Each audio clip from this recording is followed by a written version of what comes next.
Liam used to believe that life was a beautiful journey, until the accident changed everything.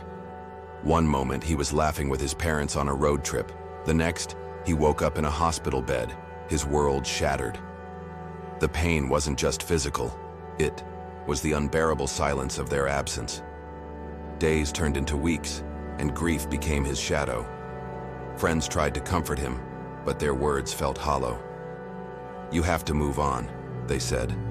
But how do you move on when your whole world has been ripped away? One night, unable to bear the suffocating emptiness, Arjun wandered through the city streets.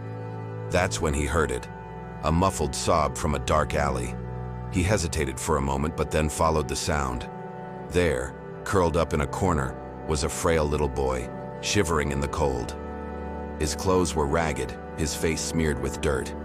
But his eyes, they held a pain that Arjun recognized all too well. "What's your name?" Liam asked. The boy looked up, hesitant. "Noah," he whispered. "Where's your family?" The boy looked down. Gone.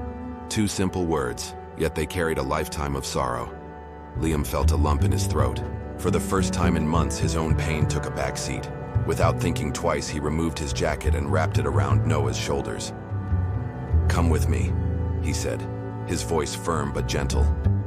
Liam took him to a nearby shelter, made sure he got food, warmth, and a place to sleep. As he watched Noah eat, something stirred within him, a feeling he hadn't known in a long time. It wasn't just sympathy, it was understanding. That night, as he lay in bed, a realization struck him. Maybe pain wasn't meant to break him, maybe it was meant to guide him. The next day, Liam returned to the shelter, not as a visitor, but as a volunteer. The more children he met, the more stories he heard. Stories of loss, struggle, and resilience.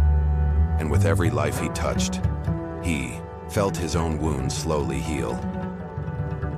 Years later, Liam stood before a crowd of smiling children, kids who once had no one but now had a home, an education, a future. His organization had given hundreds of abandoned children a new life. Looking at Noah, now a young boy with hope in his eyes, Liam finally understood. Pain had once left him broken, but in helping others, he had found something greater than himself.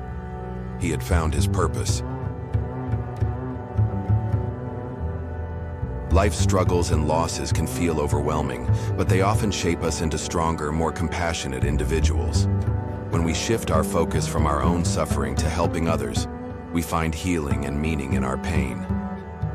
True purpose is often born from the very experiences that once broke us.